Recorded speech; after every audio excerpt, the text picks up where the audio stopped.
Hello viewers, welcome to my YouTube channel. আমাদের আজকে tutorial SSC ত্রিকোণমিতি এমসিকিউ প্র্যাকটিস। তো আজকে আমরা খুবই গুরুত্বপূর্ণ দুটি বোর্ড কোশ্চেন প্র্যাকটিস করব। একটি হচ্ছে ঢাকা বোর্ড 2016 এবং ঢাকা বোর্ড 2024। তো এই কোশ্চেন দুটি প্রায় বলতে গেলে সেম। তো দেখো, এখানে বলা হয়েছিল টেন থেটা আর এখানে বলা হয়েছিল কট থেটার মান, ঠিক আছে। তো এই কোশ্চেন দুটি আমরা পরীক্ষার হলে কিভাবে ক্যালকুলেটরের সাহায্যে কিভাবে খুব সহজে করতে পারি। তো আমি বিগত আমার কয়েকটি ক্লাসে আমি তোমাদের এই যে ত্রিকোণমিতি অধ্যায়ের যে কীভাবে শর্টকাট পরীক্ষার হলে কীভাবে সূত্র ছাড়াই তোমরা করতে পারো ক্যালকুলেটার সাহায্যে, সে সম্পর্কে আমি কিন্তু বিগত কয়েকটি ভিডিও আমার ইউটিউব চ্যানেলে দেওয়া আছে। তো দেখো, এখন তোমাদের শুরুতে আসলে এই এমসিকিউগুলো ক্যালকুলেটারে যখন তোমরা শুরুতে ভিডিওগুলো দেখবে, তো দেখলে তোমাদের প্রথম একটু বোরিং ফিল হবে, যে আসলে অনেক কঠিন মনে হবে। কিন্তু আসলে তোমরা কল্পনাও করতে পারবে না যে এই ট্রিক্সটি ব্যবহার করে তোমরা যখন একটু মনোযোগ সহকারে ভিডিওটা দেখবে, দেখার পরে যখন এই ক্যালকুলেটারের সাহায্যে তোমরা অঙ্কগুলো সমাধান করতে পারবে, যখন একটা দুটা এরকম প্র্যাকটিস করবে, করার পরে যখন দেখবে যে সূত্র ছাড়াই আসলে আমরা নর্মালি অনেক সহজেই আমরা কী করতে, অনেক কঠিন কঠিন যে অঙ্কগুলো সেগুলোও কিন্তু তোমরা এই ক্যালকুলেটার সাহায্য করতে পারবে, ঠিক আছে। তো এর জন্য তোমাদের শুরুতে থেকে ভিডিওটি শেষ পর্যন্ত মনোযোগ সহকারে দেখতে হবে। আর তোমরা যখন কয়েকটি ভিডিও এরকম আমার দেখে দেখে যখন এই বোর্ড কোশ্চেনগুলো প্র্যাকটিস করবে ক্যালকুলেটারের সাহায্যে, তখন ত্রিকোণমিতি অধ্যায়ের যত এমসিকিউ আছে সম্পূর্ণ এমসিকিউগুলো তোমরা ক্যালকুলেটারের সাহায্যে করতে পারবে। এবং কি প্রথম কয়েকটা মিনিমাম মোটামুটি পাঁচটা এমসিকিউ করার পরবর্তীতে তোমাদের প্রত্যেকটা এমসিকিউ তোমাদের কাছে অনেক সহজ লাগবে। দেখবে খুব সহজেই তোমরা অল্প সময়ের মধ্যেই তোমরা এই যে সায়েন্টিফিক যে ক্যালকুলেটার, সেই ক্যালকুলেটার সাহায্যে করতে পারবে। এবং শুধু এই ত্রিকোণমিতি অধ্যায়ের অঙ্কগুলো নয়, তোমরা যে মান নির্ণয়ের অধ্যায়ে যে অঙ্কগুলো আছে সেগুলো কিন্তু অনেক সূত্রের প্রয়োজন হয়, সেগুলো তোমরা কী করতে পারবে, এই ক্যালকুলেটার সাহায্যে করতে পারবে। তো চলো দেরি না করে আমরা এই কোশ্চেন দুটি শুরু করি। তো এর জন্য আমাদের যা প্রয়োজন হবে, তো এরকম একটি তোমাদের সায়েন্টিফিক অর্থাৎ Casio scientific calculator FX 100 MS এর একটি ক্যালকুলেটার তোমাদের প্রয়োজন হবে। তো তোমরা অন্য ক্যালকুলেটার দিয়েও করতে পারবে। তো এটা যেহেতু নর্মালি সবাই ব্যবহার করে, তো সেক্ষেত্রে আমি এটি ব্যবহার করছি। তো দেখো, এইরকম একটি ক্যালকুলেটার প্রথমে তোমাদের কী করতে হবে, অন বাটনে চাপ দিয়ে অন করে নিতে হবে। এরপরে তোমাদের ক্যালকুলেটরটি বিভিন্ন মোডে থাকতে পারে। তো আমরা এই ধরনের অঙ্ক করার জন্য আমরা যে মোডটি করে নিব সেটি হচ্ছে, প্রথমে তোমরা শিফট চাপ দিবে, এই যে শিফট বাটন, সেটা চাপ দিবে। চাপ দেওয়ার পরে ক্লিয়ার মোড এখানে চাপ দিবে। চাপ দেওয়ার পরে এখান থেকে 3 বাটনে চাপ দিবে। চাপ দেওয়ার পরে তোমরা সমান চিহ্ন চাপ দিবে। তো তোমাদের এরকম ক্যালকুলেটরটি রিসেট হয়ে নর্মাল মোডে আসবে। তারপর তোমরা AC বাটনে চাপ দিবে। তো চাপ দিলে আমাদের ক্যালকুলেটর যে ফাংশন, সেই ফাংশনের কাজটা শেষ। আমি বারবার বলছি, তোমরা ধৈর্য সহকারে তোমাদের ভিডিওটি কিন্তু মনোযোগ সহকারে দেখতে হবে শুরু থেকে। তো এই মোডটি করে নেওয়ার পর এখন আমরা করব, দেখো ঢাকা বোর্ড 2016 সালে যে অঙ্কটি আসছে সেই অঙ্কটি আমরা সমাধান করব। তো এখানে বলা হয়েছে যে সাইন থেটা সমান হচ্ছে √3/2 হলে টেন থেটা এর মান কত। তো এখানে 4টা অপশন দেওয়া আছে। তো আমরা দেখো অঙ্কটি কীভাবে খুব সহজে করতে পারি। তো আমরা শুরুতেই কিন্তু মোডটি চেঞ্জ করে নিয়েছি বা ঠিক করে নিয়েছি। তো এখন আমরা কি করব, প্রথমে আমাদের কি আছে, সাইন থেটা আছে, ঠিক আছে। দেখো সাইন থেটা আছে। তো এখন সাইন থেটা আমরা উঠাবো। ওঠানোর জন্য দেখো এই যে এখানে কি আছে, সাইন আছে, তোমরা সাইন উঠাবো। এখন এখানে আছে কি, থেটা। তো এই থেটার পরিবর্তে আমরা একটা চলক ব্যবহার করব, সেটা হচ্ছে এ চলক। আমরা প্রত্যেকটা এই ত্রিকোণমিতির যত অঙ্ক আছে, এই থেটার পরিবর্তে আমরা একটা কাল্পনিক একটা চলক ব্যবহার করব, সেই চলকটা হচ্ছে আমাদের এ, ঠিক আছে। তো দেখো, আমরা শুরুতে কিন্তু সাইন বাটনে চাপ দিয়ে সাইনটা উঠিয়ে নিয়েছি। এখন আমরা উঠাবো এ। এর জন্য আমাদের এই যে এখানে যে আলফা বাটনটা আছে, এই আলফা বাটনে চাপ দিবে। চাপ দেওয়ার পরে এই যে এখানে মাইনাস চিহ্ন আছে, তো মাইনাস চিহ্ন চাপ দিলে দেখো আমাদের সাইন এ, অর্থাৎ সাইন এ উঠিয়েছি, তার মানে আমরা সাইন থেটা উঠিয়েছি, ঠিক আছে। অর্থাৎ এও যা আমাদের থেটাও একই জিনিস। এখন সমান চিহ্ন, তো সমান চিহ্ন চাপ দেওয়ার জন্য তোমাদের যে এই যে ক্যালকুলেটার যে সমান চিহ্ন, সেটা কিন্তু তোমরা চাপ দিবে না, এটা দেওয়া যাবে না।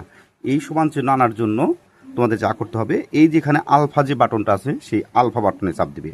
চাপ দেওয়ার পরে এইখানে ক্যালক, এই দেখো CALC ক্যালক, এই ক্যালক বাটনে চাপ দিবে। চাপ দেওয়ার পরে দেখো এই যে সমান চিহ্ন এসে গেছে, দিলাম। তারপর হচ্ছে আমাদের √3/2। তো এখন আমরা √3 উঠাবো। তো √3 উঠিয়েও তারপর ভাগ চিহ্ন দিয়ে তারপর 2 উঠায়ও আমরা অঙ্কটি করতে পারি। তো আমরা সবচেয়ে আমাদের ভালো হয় অ্যাকুরেট চালানোর জন্য আমরা কি করব, একটা ব্র্যাকেট দিয়ে দেবো, ঠিক আছে। তো এই যে ব্র্যাকেট, এই ব্র্যাকেটটা দিয়ে নিলাম। দিয়ে নেওয়ার পর √3, এই যে তারপর এই যে 3, তারপর হচ্ছে ভাগ, এই যেহেতু ভাগ আছে তো ভাগের জন্য আমরা ভাগ চিহ্ন দিলাম। তারপর হচ্ছে 2, এই যে দেখো 2, তারপর ব্র্যাকেট শেষ করব, অর্থাৎ ক্লোজ করব। করার পরে দেখো এই যেখান থেকে শিফট প্লাস ক্যালকে চাপ দিব, অর্থাৎ শিফট চাপ দেওয়ার পরে তারপর আমরা ক্যালকে চাপ দেবো। দেখো একটা প্রশ্নবোধক চিহ্ন আসছে, এ প্রশ্ন, তারপরে শিফট আবার ক্যালকে চাপ দেবো। একটু লোডিং হবে, লোডিং নেওয়ার পরে দেখো এখানে মান এসেছে, কিন্তু এর মান কত, 60 ডিগ্রি। এখন আমাদের বলছে ট্যান থিটা, অর্থাৎ ট্যানের মান বের করতে হবে। ঠিক আছে, তাহলে ট্যানের মান, এর মান বের করার জন্য আমাদের কী করতে হবে, এই যে এখান থেকে ট্যানের যে বাটনটা আছে দেখো, এই ট্যানে চাপ দেবো। চাপ দেওয়ার পরে কী করবো, এ উঠাবো। তো এ উঠানোর জন্য আমরা কী করবো, আলফা, তারপরে কি এই যে মাইনাস। ঠিক আছে, দেওয়ার পরে এই যে তোমরা এখান থেকে এখন সমান চিহ্ন চাপ দিবে। তো সমান চিহ্ন চাপ দিলে দেখো এই যে আমাদের একটা রেজাল্ট কিন্তু আসছে। তো এটা দেখো দশমিকের পরে অনেকগুলো সংখ্যা আসছে। এখন যখন দশমিকের পরে তোমাদের অনেকগুলো সংখ্যা আসবে এবং তোমাদের যে তখন তোমরা এমসিকিউর দিকে তাকাবে, এই যে এমসিকিউর যে অপশনগুলো, তো এই এমসিকিউ অপশনগুলোর মধ্যে যদি কোথাও দেখো যে মানগুলো কোনো একটা মান রোট আকারে আছে, তো সেই ক্ষেত্রে এই মানটাকে তোমাদের কী করতে হবে, বর্গ করতে হবে। তো তাহলে আমরা যে এক্স স্কোয়ার যে বাটনটা আছে সেটার মধ্যে চাপ দেবো আমরা বর্গ করার জন্য। দিলাম, দেওয়ার পরে তারপরে দেখো এই যে সমান চিহ্ন যেটা আছে, সমান চিহ্ন চাপ দিতে হবে। তো চাপ দেওয়ার পরে দেখো আমাদের কত আসছে, 3 আসছে। এই 3 আসছে। এখন যখনই আমরা একবার কিন্তু এই মানটা বের করার সময় আমরা কিন্তু একবার বর্গ করেছিলাম, তাই না, এই যে এক্স স্কোয়ার বাটনে চাপ দিয়েছিলাম, অর্থাৎ বর্গ করেছিলাম। যখনই বর্গ করব তখনই আমরা যে মানটা পাবো তাকে রোড করবো, অর্থাৎ আমরা মান পেয়েছিলাম কত, 3। এই যে দেখো 3 পেয়েছি কিন্তু এখানে 3।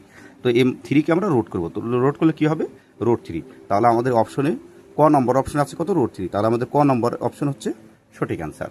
ঠিক আছে, দেখো এখন সাইন থিটা দিয়ে আমরা, অর্থাৎ সাইন থিটার যে মান √3/2 হলে আমরা ট্যান থিটার মান কত হবে, আমাদের √3 হবে। এই মানটা কিন্তু আমরা খুব সহজেই ক্যালকুলেটার সাহায্যে বের করলাম। তো এখন পরবর্তী যে অঙ্কটা সেটা কিন্তু তোমরাও সেমভাবে ওইতে করতে পারো, তারপর আমি তোমাদের করে দিচ্ছি। তো আমরা করার আগে এই প্রথম অংশের ভিডিওটুকু দেখে তোমরা এটা কমপ্লিট করবে। ঠিক আছে, তারপর আবার পরবর্তী অংশ যদি সমস্যা হয় তোমরা আমার এই ভিডিওর সাথে মিলিয়ে নিবে। তো দেখো আমরা তো এটা করলাম 1 নম্বর, তো 2 নম্বরটা করব। প্রথমে দিয়ে আছে কত, সাইন। তো সেমভাবে আমরা সাইন উঠালাম, ওঠানোর পরে থিটা আছে, থিটা থাকলে আমাদের কী উঠাতে হবে, এ উঠাতে হবে। এ উঠানোর জন্য আমাদের কী করতে হবে, আলফা, তারপর কি মাইনাস। তো সাইনে হয়ে গেল।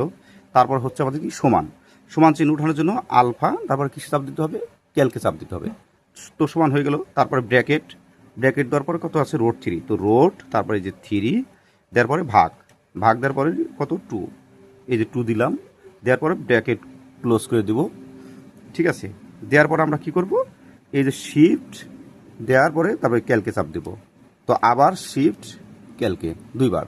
তো দিলে দেখো একটু লোডিং হওয়ার পরে আমাদের মানটা আসছে কত, এ সমান 60 ডিগ্রি। এখন আমাদের প্রশ্নে চাওয়া হয়েছে কত, কট থিটার মান কত।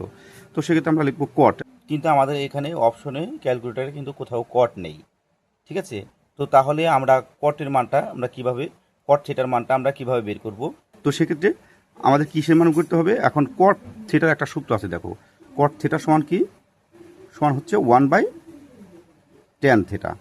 ঠিক আছে, কট থিটা সমান কত, 1/tan থিটা। তো সেক্ষেত্রে আমরা 1/tan এর মান বের করব, বের করলে আমাদের কট থিটার মান বের হবে। ঠিক আছে, তো আমরা কী করবো, তাহলে লিখবো, এখন লিখবো 1, তারপর হচ্ছে ভাগ হচ্ছে 10, এই যে 10 থিটা। তাহলে থিটার জন্য আমাদের কী আনতে হবে, এ আনতে হবে, আলফা, তারপরে মাইনাস দিলে আমাদের এসে গেছে। এখন আমরা কী করবো, সমান চিহ্ন চাপ দেবো। তো সমান চিহ্ন চাপ দেওয়ার পরে দেখো দশমিক অনেকগুলো মান আসছে। আর এখন অনেকগুলো মান যখনই আসবে তখনই তোমাদের দেখতে হবে এখানে কি আছে নাকি, কোনো রোট আছে কি না। রোট থাকলে কী করতে হবে, বর্গ করতে হবে। তো সেক্ষেত্রে আমরা বর্গ করি, স্কোয়ার করার পরে সমান চিহ্ন দিলাম। তো দেখো এখনও কিন্তু 0.33 অনেকগুলো দশমিক সংখ্যা। তো এটাকে আমরা কী করবো, ছোট্ট অর্থাৎ ভগ্নাংশে কনভার্ট করব। করার জন্য কী করবো, এই যে AB/C যে বাটনটা আছে সেটাই চাপ দেবো।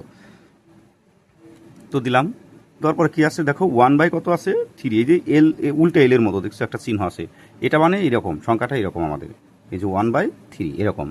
তো এটা আসছে কিন্তু আমাদের ক্যালকুলেটার এরকমভাবে 1/3 লেখাটি এরকমভাবে ওঠে। ঠিক আছে, এখন আমরা এই মানটা বের করার জন্য আমরা কিন্তু কী করছি, x² একবার বর্গ করেছিলাম। ঠিক আছে, বর্গ যখনই করবো তখন এই দুটা মানকে আমরা কী করবো, রোড করবো। তো দেখো 1কে যদি আমরা রোড করি আর থ্রিকেও যদি আমরা রোড করি, তাহলে আমাদের হচ্ছে কি, 1কে রোড করলে আমাদের হবে 1, আর থ্রিকে আমরা যখন রোড করবো তাহলে আমাদের কী হবে, √3, অর্থাৎ 1/√3 হবে অ্যান্সার। তো তাহলে আমাদের ঘ নম্বর অপশন হচ্ছে সঠিক। তো দেখো খুব সহজেই কিন্তু আমরা অঙ্কগুলো সমাধান করলাম। ঠিক আছে, তো তোমরা এই সেম ওয়েতে যদি একটু ধৈর্য সহকারে প্র্যাকটিস করো, এমসিকিউগুলো তোমাদের কাছে অনেক ইজি লাগবে। এবং যে কোনো এমসিকিউ, ত্রিকোণমিতিতে থেকে কিন্তু তোমাদের তিনটা চারটা এরকম এমসিকিউ আসে প্রত্যেক বছর পরীক্ষায়। তো সেই ক্ষেত্রে তোমরা যদি একটু ধৈর্য সহকারে এগুলো দেখো, তো তো প্রথম তোমাদের একটু বিরক্ত লাগবে, অনেক সময় তোমাদের মিলাতে পারবে না, কিন্তু আমি আশা করি তোমরা এই ভিডিওগুলো যদি মনোযোগ সহকারে দেখো, ধৈর্য সহকারে, ঠান্ডা মাথায়, তো ঠিক তাহলে তোমরা প্রত্যেকটি এমসিকিউ ত্রিকোণমিতি অধ্যায় থেকে খুব সহজে করতে পারবে। এবং কি বীজগণিত অধ্যায় থেকে যে মান নির্ণয়, যে সবচেয়ে কঠিন যে অধ্যায় থেকে প্রশ্ন আসেই, তো সেই অধ্যায়ের এমসিকিউগুলো তোমরা খুব সহজে এই ক্যালকুলেটার সাথে করতে পারবে।